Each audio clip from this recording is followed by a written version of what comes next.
Welcome back mga katambalan, mga hot topic and issue pag-usapan natin. Update po tayo kay David Licauco na kung saan ay nag-post itong si David ng ilang mga photo. Dito nga po ay nag-workout.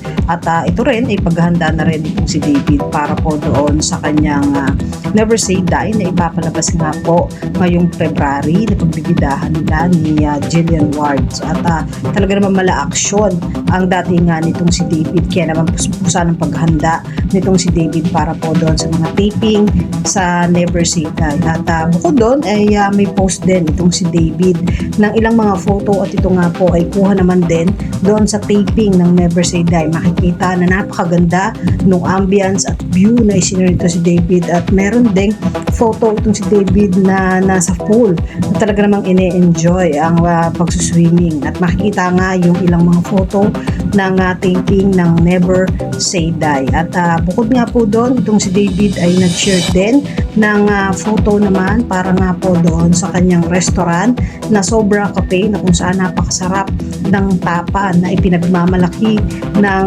restaurant itong si David. Talaga namang napakasarap na mga dishes ng Sobra Cafe na kung saan ay ipinopost din itong si David sa kanyang social media account. Samantalang si David naman po ay abangan naman sa January 18. Ito naman po ay ang Kapuso Star Mall Show.